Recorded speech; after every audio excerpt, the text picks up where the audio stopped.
Hi guys, Ryan here from the Basketball Fix. Now, we are so happy with the amount of support we've received all season long from our viewers and listeners. Coming into NBL 25 finals is a big call to action. If you like what we're doing, please share this episode with somebody else close to you that you think would also like the Basketball Fix content. It helps us out immensely. And also, don't forget to like, subscribe, or follow on your favorite platform. Shows us that we're doing a great job, and we will continue to deliver top quality NBL content all through the finals and into NBL 26.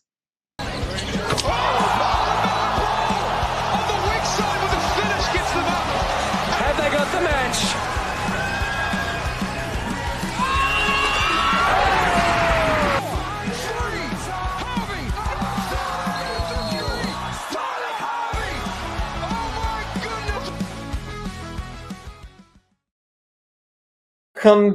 Welcome back, ladies, gentlemen, Hawks fans, and Hawks heads alike. Corey, you're back. You're back from Bali, mate. I'm back, How'd baby. you go? Good, mate. Oh, a little bit of a tan. I don't often tan up too much. I got another couple of tats like you, mate. Standard procedure. Standards. Had a good time over there, but back, ready to see the end of this season. Saw a good win against the Tassie JackJumpers over there, so it was good to see that. But ready to see this final week of the season. 2 big games coming up. What do you reckon? Oh, absolutely. I'm absolutely looking forward to it, as I'm sure most of our viewers, the players, everyone in the entire league is looking forward to this last season. 8 teams, Corey. 8 teams still have playoff hopes alive. The race is so close. I've done the math. We'll talk about it a bit later on, but it's anyone's game. As the late great man said himself, it ain't no cupcake league. Yeah. And it's on full display with a week left to go. It is anyone's game to take over and, take it home. It is. And before you continue and get into our first Tassie review, we've got a sponsor, mate. So big shout out to my man Nathan and Andrew at Enable U2. It's a disability support service. They look at movement and skill-based programs for people with disabilities. Wouldn't have a prouder sponsor for us, so we're super proud to have them on board. They've bought us a new webcam, so we're super happy with that, but we apologize for the viewers where you can see us a little bit clearer now, so that's probably a bad thing. But we're super happy to have them on board. Hopefully, I'm looking to do a little bit of work with them in the future, doing some basketball programs, so super excited about that. It's a great service, it's a great company, and Enable U2. Check them out on www.enableu2.com.au. Also on their socials, Instagram and Facebook. Check them out. Great blokes, Nathan and Andrew. Absolutely. And it's such a great initiative. And we always talk about community spirit within the Illawarra Hawks and within the Illawarra region as well. And it's just a beautiful program that the boys have got running over there. So if you're ever in need or you're ever looking to check out something new, definitely hit them up, as Corey said, on all of their socials or their website as well. Now, speaking about big games, big community spirit, I was a bit worried heading down to Tassie the other week, Corey. Yeah, I could see. I was a bit worried. And we got on the plane, we got off, and we were greeted to a massive, big, beautiful sign that said, "Defend the island" at the airport. Ooh. They didn't defend much, mate. No, they didn't. I've got to say, it was a very lackluster reception, and we just blew them out of the water. But speaking of reception, big, massive shout out to CB, Big Birdo, over at the Tassie Takeover. Now, the legend himself, we met up with him. We had a few bevies with him, took us to the game, made sure we got there safely, although I think we were the only 2 Illawarra supporters down there. I think there was another little boy that was down there in an Illawarra Hawks jersey. Nice, but between the 3 of us, that was about it. So we got quite a few looks come our way that game. I can imagine. I could see you on TV. It was the bright red shirts on the sideline were great to see. But I saw that you met up with the great man CB at a brewery there, and the brewery was called Shambles Brewery, which is a bit ironic because I think Tassie's performance is a bit of a shambles. So they lost the game 102-78. It's a pretty big loss for them at home. I'd like to see the stats on their biggest losses at home over history. I'd have to say they'd be pretty close to being one of them. I don't know for sure. So it's pretty impressive from the Hawks. Big stat for me is that every single Hawks player had a plus minus, a positive plus minus. Every single Tasmania player, every single one had a negative. All right. Huge. That very rarely happens in the game of basketball. And every single player in the Hawks scored. So it's always great when that happens. Our man Quiney got a bucket, which is nice to see. It's good when you see those guys who don't get too many minutes get on the scorecard. But who are our stat leaders, mate? Big Sammy Froling, another impeccable game, 18-7. Dude was crashing boards. He was getting in there, getting it done like he always does. Had some huge plays there towards the back end. Tassie had one good quarter in the third quarter, which is, the Hawks' little bogey. They always, tend to go to sleep after that little timeout. If they could just play the full 40 minutes, I think they would be fine. But unfortunately, they cannot. They've got to have that halftime break. We had Harvey with 15, 3 and 5. Now, you said it last episode, Corey. Mate. But when Harvey's got more than those 4 assists, it's hard to stop us. And he was setting up dimes. He was flicking the ball. He was flicking it back out over his shoulder. He's flicking it into the paint. He was just absolutely everywhere, and Tassie could not stop him. Someone else that they could not stop, Mason. 6 again, Peatling. 6 again. He had 12. And ironically, 6 rebounds. 6 again. Had 6 boards. Quality. Then we had Kel, 10. 6 and 4, solid game from Kel. Bounced back a little bit. Not huge on the points department, but we don't necessarily need him to do that. Your man, the golden boy, Blanchy, had 12 points. And our Hickey, mate, the deadly love bite, been very solid of late. Just filling up the stat sheet with a 12, 4 and 3. But like you said, mate, I feel when Harvey gets those 4+ assists, we are a different team and we're hard to beat. Now, I think another stat, and we were hard to beat, and I said this in another podcast as well, when we had some close losses, we weren't hitting that 3 ball at a high rate, and we're only losing by a little bit. And I said, if we in games get 10+ threes, we're very hard to beat. We had 10 of 30, 33%. Not terrible, but not great either. But if we get in those 10+ threes and Harvey's dishing at least 4 assists, I think they're 2 key stats for us looking like we're going to be winning, mate. And let's talk about some things that's been getting us a little bit angry of late, and it continued again. What was it? Our free throws. Your bread and butter of the league. Yes. We sat at 18 from 29 for the entire night. 62%. Now, I'm going to put out a public apology, Corey.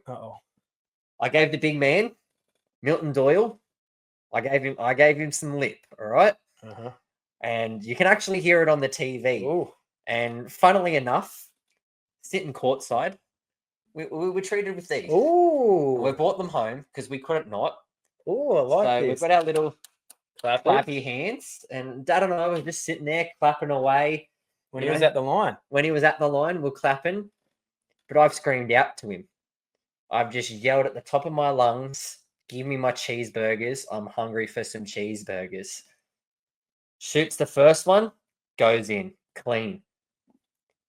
Shoots the second one, turns straight towards me, points at me, gives me some lip, and then runs down to the other end of the floor. And I'm pretty sure he gets a block straight away after that. Oh, you talk, mate. Well, I did that once to the great man Andrew Bogut when I was at a Kings game.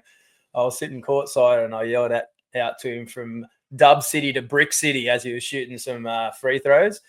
He bricked a couple, but he did remember me because at the end of the game, I asked him for a photo and he refused because he said, you were the one shouting out to me. And you know what? I'd rather that he remembered me than get the photo, to be honest. So I was pretty proud of that. I was pretty proud of that moment. It was really good to see. But some good defensive efforts from the Hawks. We forced 13 turnovers in this game. And Tassie are pretty good usually at controlling that ball. They're one of the better teams at running an offense and not turning over. So to force 13 turnovers is great. But one of your favorite stats, mate. Tell me one of your favorite stats of all time. You love this, the bench points. 38-21 bench points. Yeah. Now, we talked about Jordan Crawford coming off the bench and potentially having quite a big game. Still had a pretty decent game, but for their entire bench to only have 21 points compared to our 38, it was very lackluster. By the end of it, the fans were out of it. We had the people next to us going, we're going home. We want to beat the traffic getting out of here. it was just one of those things where for a team that has come off a championship from last year, and if you haven't read the article, that I wrote the other week there, yes, they've had some on-court and off-court antics and all the rest of it, but for such a high pedigree team to allow, an Illawarra Hawks team and someone that's on their level and the level that they should be on to have more points in general than you and keep you to under 80 points, it's a real big concern coming into this playoff push with them hopefully trying to make the sixth on points percentages. I think they're gone, Tassie. I'm sorry. To Tassie fans out there, I think your season's done. You needed to get a couple of victories. You had that chance. Was it against Melbourne United where you're in a really strong winning position with not long to go? And I think that was your chance. You blew it. I think you're finished for the season. I'm sorry, boys. I don't mind Tassie. Like I've said before, they're probably my second team. I'd love to see them in there, but I think it's going to be very tough. They're going to have things go their way. I don't think Adelaide are going to drop that 6th spot. But and again, this time in this game here, just to finish off this little review, the foul count, like we're usually on the wrong side of it, mate. But this time, 25 to 17 fouls. Yeah, so coming into this, as we said, this stretch for a team that's vying for a playing position, to send a team of Adelaide's quality, of Melbourne's quality, of anyone's quality really in this league to the free throw line that many times. Like, we only shot 62%, 18 from 29, but you come up against a Melbourne United team or a Perth Wildcats team, you send them to the line 25 times. 9 times out of 10, they'll make 23, 24 out of 25. The pleasing thing for us, we only had 17 fouls and we kept them to 78 points. So that's strong defense. Like usually sometimes if you're strong defense, you might get caught for some fouls because the physicality's up. So to keep them to 78 and only have 17 fouls is a pretty pleasing thing. It's pretty good for our defense. So I'm pretty pleased with that. So let's move on. Put that one in the pocket. We loved it. But now we've got to move on because this is a game coming up Wednesday, 5:30 p.m. in New Zealand against the Breakers. The Hawks, if they can get the job done here, can seal that top spot, which I know a lot of other teams won't really care about this, care about the top 2. But I'm not going to lie. It'd be nice to come first. We've never done it in our franchise history. So it would be lovely to have it. And it would be very nice to seal it here so we can sort of relax against the Queens on Friday night at home. But I'm still a little bit nervous because it's sort of a game that I think we should win. But when that happens, the Hawks tend to disappoint you, and the Hawks aren't the sort of team that let you relax. So I am a little bit nervous thinking that we could potentially lose this game. So it will come down to that game against Sydney to try and wrap up that top spot because the Hawks' history, they don't like to do it the easy way. They like to make their fans sweat a little bit. But it would be, I'm not going to lie, it would be very nice if we can get the job done here. What do you think about this game, mate? Having a look at it all, and you'll probably see the article that comes out this week by me and a few of the boys over there at the Basketball Fix talking about our run home and who can make it based off percentages and all the rest of it. Based off the NBL ladder predictor, even if the Hawks drop both of their games by 20-plus points and Adelaide, or Perth beats Adelaide by 30-plus points, Melbourne beats Southeast Melbourne by 30-plus points, the Hawks still have first spot locked in no matter what. Top 2, not first. I don't think top 2 spot or top 2. Whatever it is. Yeah. But with percentages and stuff like that, if the Hawks win this New Zealand Breakers game, you're looking at 100-point floggings at this point in time. So you have to score pretty much guaranteed. Yeah. If we win this game, top spot is guaranteed. Even if we lose the last game and Melbourne finish with the same record as us, if they don't lose their last game, the percentages are so vastly different. It would need like a ridiculous, not just NBL record, a worldwide basketball record loss both ways for it to change the percentages. So not impossible, but extremely unlikely. So I'm confident to say that if we win one more of these last 2 games, we have top spot locked in. Now, a big out for this game, Corey. He's out for the rest of the season with his ribs, and that is PJC. Now, for New Zealand, and we've talked about this with a lot of teams, you've seen it with Cairns. We dropped 2 games to them recently. We've seen it with Adelaide, who are trying to scrounge their way back in, and they're in there now, so they're looking very dangerous at the moment. But it's a team that has nothing to play for. They're out of contention. They're without their main man in PJC. They've got nothing to play for. Hawks have everything to play for. Now, there was a beautiful write-up in the Mercury this morning, and JT was like, it's time to go make history. Go there. Let's get the job done.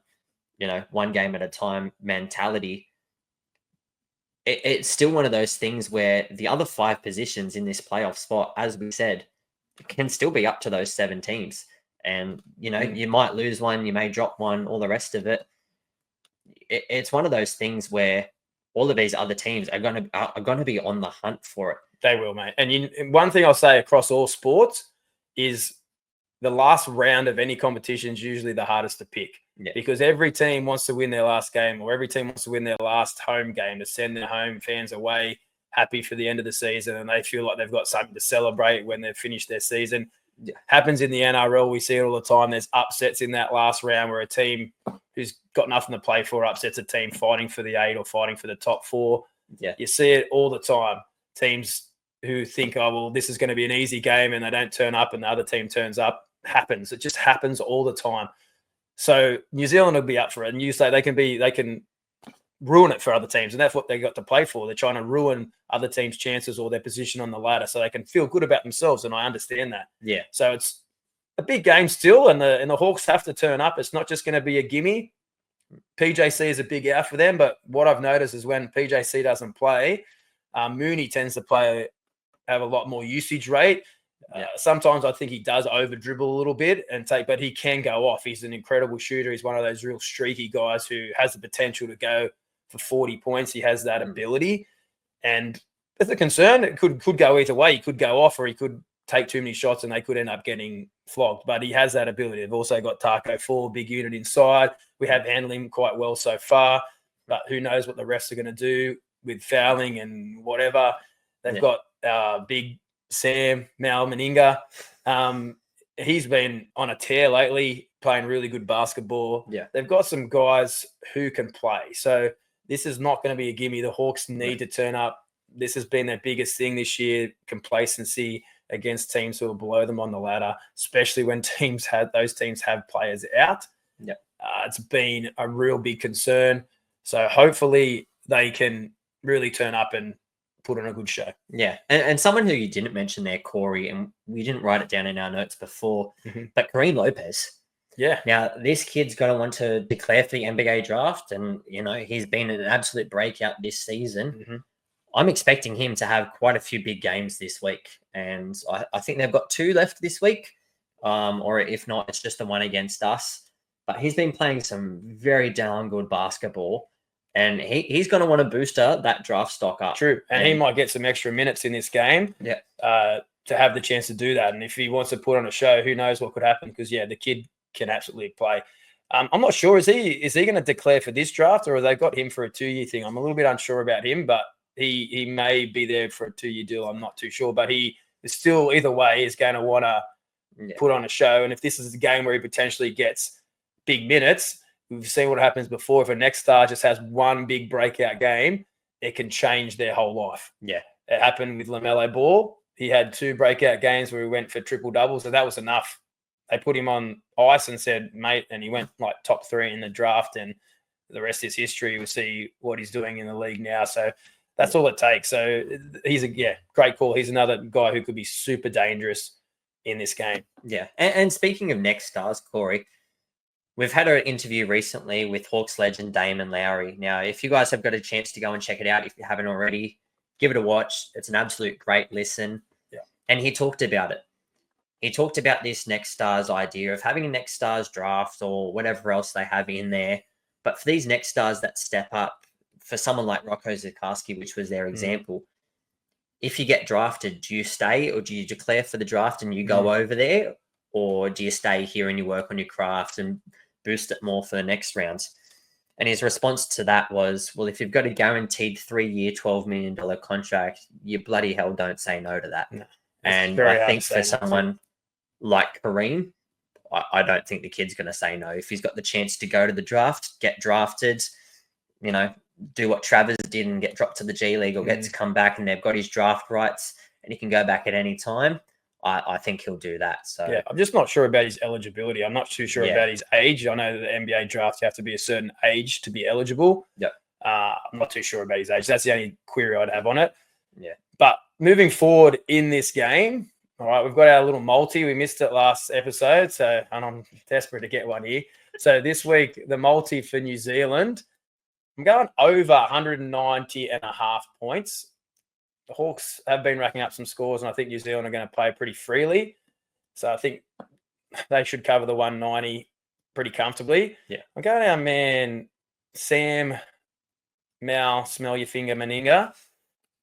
Or Menenga, but I say Meninga because I like it. 20 plus points. He's been on a tear lately. Yeah. That itself, that one leg was paid $9.25. Crazy. He's been outstanding, and he matches up quite well against the Hawks, I think. He gives us some trouble because he's that stretch guy, can hit the three. So he sucks our big guys out. And Hickey, who's been throwing dimes consistently the last few games, 4+ assists. That multi, just a three-legger, $21.75. Very nice, very juicy. But remember, gamble responsibly and good luck. Absolutely. Now, we're talking about stretching the floor and these guys that can stretch the floor, hit the three ball, all the rest of it.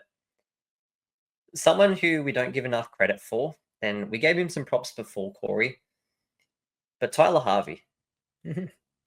He's going to be a big one come this playoff time. He is. The man's coming up to his 5th year.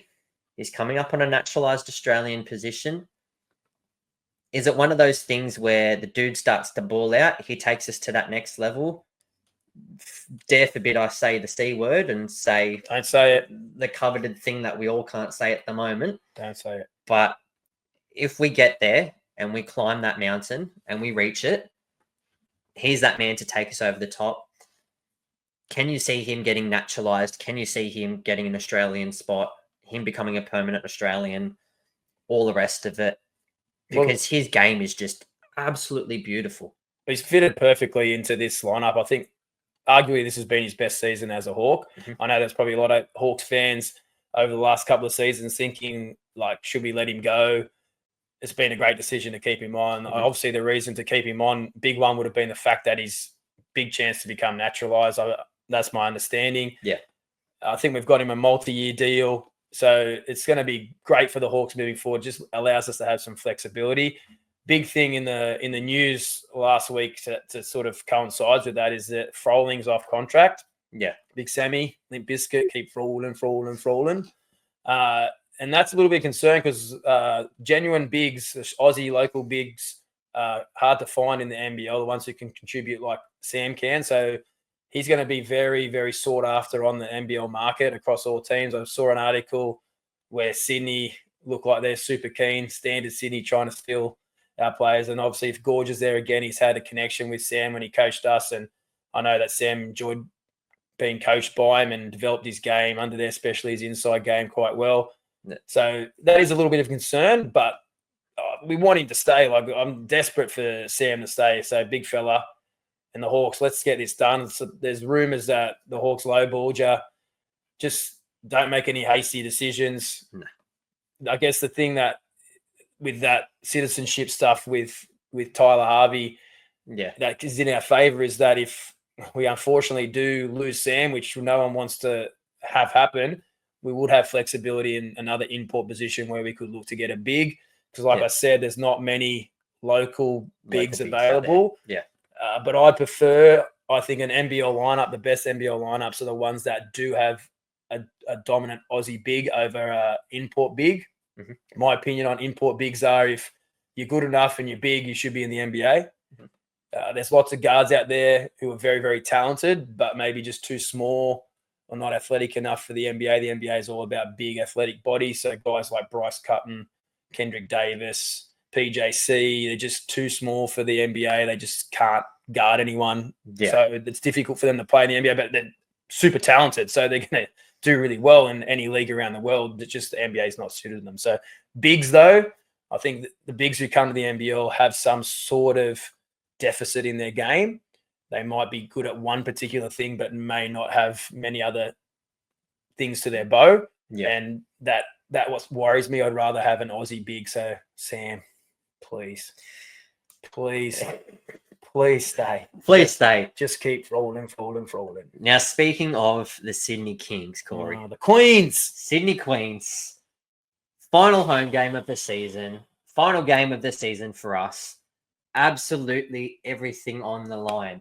Now, if the Hawks, for whatever reason, cannot get it done at Spark Arena on Wednesday night at 5:30 p.m., the Hawks have to then come home with a day turnarounds, playing on the 5th, and then come home. They play here on the 7th, at home on the Friday. Kings have had a fair bit of time off. They get to come home. They get to relax into it. They only just get to drive down the freeway and come down here. It's a game with a lot of implications on the line. Sydney can either, boost their spot into the 4, or they can drop all the way back down, or they can stay where they are. So huge impact for Sydney on where they could finish on the ladder. They could finish anywhere from 3rd to almost 6th, I believe, maybe 5th, but it's going to be a huge game for them. They're also realizing that they haven't beat us for a long time. I think they didn't beat us last season. They haven't beat us this season. Nope. They're going to want to have a mental edge if they're going to think that they can challenge for a title. They're going to have to think that we want to be able to beat this Illawarra Hawks team, because if we can't, going into a potential playoff series against them, knowing that we haven't beat them for a long time, is going to be quite challenging. So that's a big thing for them. So the Queens, they're going to be up for this game. Gorge is going to be like getting into them, saying like they're the underdogs. Oh, poor Sydney, we don't have enough money. Oh, we're like, look at us, we're the strugglers. Look at the Hawks, they're top of the table. He plays he's a mind game specialist, Gorge, and I know he's going to make sure he's going to have his team feeling that, like everyone's against us. Let's go prove and get the job done. They've got some players who are informed too. The Kings, like Quite Noy, he's been on a tear, killing it. I'd arguably say he's been their best player. They're talking about him 6 man of the year, and he's talking up himself for 6 man of the year. I think every single interview he's talked him up, which goes to show he was a great nominee for Flog Watch.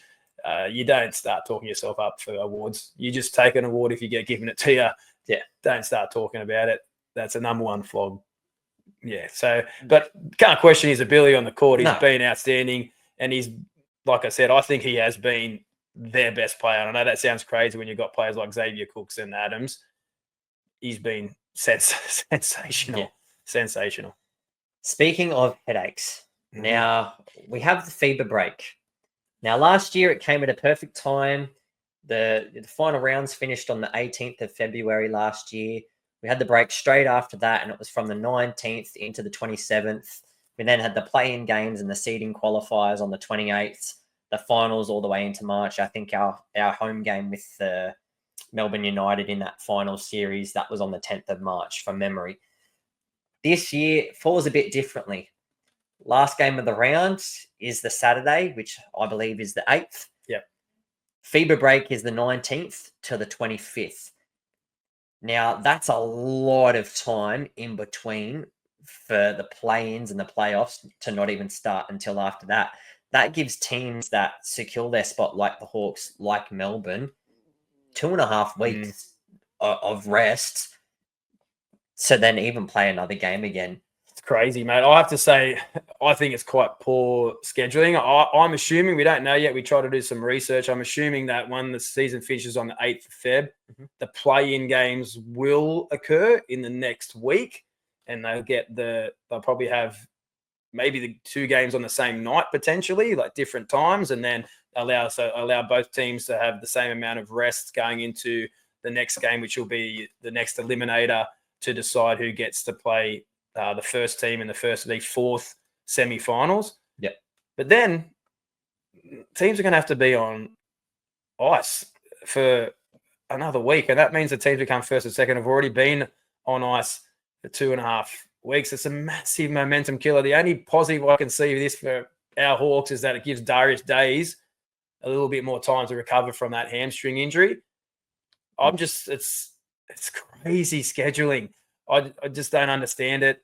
I know I hope that they didn't last year. I hope that they don't select players who are from the Hawks team to play in this Boomers team. Surely they just focus on the teams who don't make the playoffs to pick a squad, which they have done in the past.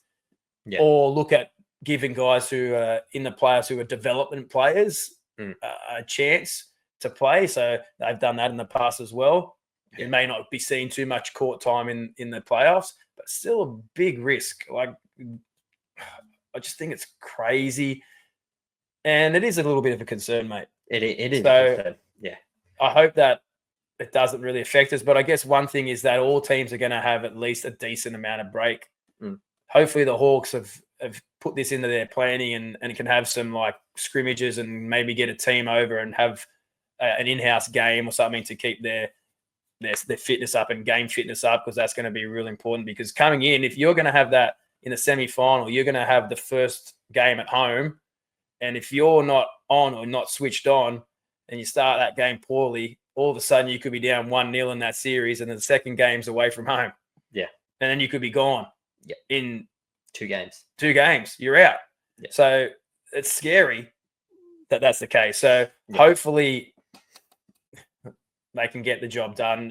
It is a bit of a concern though. It's very much a concern.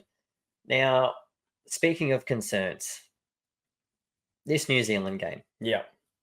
We've already said that it's got massive, playoff implications for both teams. Obviously, New Zealand, nothing to play for, just looking to try and disrupt people's seasons. Hawks, everything to play for. We're doing Flog Watch again. The Flog Watch. The Flog Watch. We haven't done it on New Zealand yet, have we? We haven't done one. We can't do one for the Kings game. We've already done the Kings. We already know who their flogs are. We could just sit here for the next half an hour and talk about the Kings being, absolute dickheads, but we're not going to do that. So, first nomination this week for Flog Watch, Corey. It's the big man, Tacko Fall. Mm-hmm. He's a huge, huge man. He just seems to walk around like he doesn't really care. Yeah. He's an unusual beast, Tacko. You just don't really know how to take him. He doesn't really give too much emotion. He's a funny guy to take. But I thought when he signed in the NBL, I thought he was going to be a dominant force. He just struggles, I think, to get up and down the court. And as the coaching in the NBL is way too good, just to think just because you're tall, you're going to dominate the league. You might do that in other lower leagues around the world, but not in this no cupcake league NBL. It's not going to happen. Just like, I feel like his attitude, and I think he thinks maybe he's better than what he is, probably gives him the nomination here. Mm-hmm. Our second nomination there is Jonah Bolden. Now, Jonah Bolden, back in his younger days, he's probably not so much of a flog now, I have to say, but he's going to get a nomination for what he was like when he was younger. I remember he pulled out of a Boomers squad because he wasn't happy with his playing time. It was pretty disappointing as a flog move. How do you get the honor of playing for your country and just say, well, I'm not getting the minutes that I thought I was going to be getting. I'm an NBA player. You cry about it, and then you pull out of the team. Super disappointing. If you get the chance, that's not the Boomers culture. That's not the Boomers way. You do what's right by the team. You do what the coach says. You put every time you get the chance, you put every effort in for your country. So that's why he gets a nomination. And the final nomination is former Hawk, Max Darling. Oof. He is a big, big unit. Mm-hmm. However, I'm just not a huge fan of his playing ability. He looks like he should be more on an NFL field. He's been getting a lot of minutes this season. Disgusting minutes. And been talking of the New Zealand boys, and they tend to agree that he's getting way too many minutes for his ability. And he seems to be like backing himself from three. So I hope this doesn't come back and haunt me, but he's a very ordinary 3-point shooter, but he seems to think he is the king from the three. So he's getting a nomination. Who are you picking as those three as the flog of the week, bud? I got to give it to Tacko. Oh. He stands there and he'll milk it. He'll milk it all day, every day. But they don't have the stats to back it up. Yeah, you almost came close to knocking off Melbourne there at one stage, and you milked off. They should have won that game. You should have won it. But CG 43, unbelievable. But they should have won that game. should have won it, but to sit there and to just milk and to go on about it, we talk a lot about defensive presence, and the great man Damon Lowry said it in his interview today. You see these blokes on the defensive end that go up for all of these things and, do a block, do a swat, take a charge and all the rest of it. You don't see them hype themselves up about that and all the rest of it. But they're on the other end of the floor. They attack the rim. They get fouled. It's not called. You watch them electrocute themselves by jumping up and screaming and yelling up and down and all the rest of it. Do the same on the defensive end, and that's what Tacko doesn't do. He just nonstop complains the entire game. And I can honestly see Froling or Ulbrich just tearing him apart this game. Our low post has been something that we go to often in most of our games, but especially for New Zealand as well. Tacko struggles with fast pace as well. The Hawks play with fast pace. He's not great at getting up and down the court. He's great when he's set under the bucket and he can swat balls away. But when we're pushing that ball like we have liked to do with that 2-3 quick passes, we get it up the court to that corner and we're jacking up a three or looking for the person cutting straight down the middle for the dunk. It's been a trademark of the Hawks game all season. Yeah. He's going to struggle a lot with that. So I'll be interested to see how New Zealand deal with it. To be honest with you, I hope he plays big minutes, because if he's playing big minutes, big Sammy Mananga is not playing many. So that's what I'd prefer to see. I think Sam's been great for them. Yeah. So I'm hoping Tacko plays big minutes, if I'm being honest. Yeah, absolutely. Now, before we wrap up today's episode, I just want to give an absolute massive shout out to all of our boys over at the Hawks. Now, they didn't have to do it, and they just came and did it anyway. But when Dad and I were sitting courtside, game had finished, didn't even go back to their locker room first. They shook hands with Tassie, and then they came straight over to Dad and I, gave us a high five. Thanks heaps for coming, boys. We really appreciate it. Now, we got to speak to them after the game, got to speak to Darius, to Trey, to quite a few of the boys after the game. And they were just absolutely shocked that the culture and what they're bringing to the club at the moment has inspired fans to travel. Now, for me, it was a no-brainer to go down there, to go and watch it. We had the opportunity. But, for a local fan, it was just beautiful to see them just come over and just interact with the fans like that. They didn't have to, but they did. So big, massive shout out to you boys. We love your work. Keep doing what you're doing. Let's bring it home. We've only got a few games left. Let's finish off the season strong, and let's go the Hawks. Fly, you Hawks. Fly high.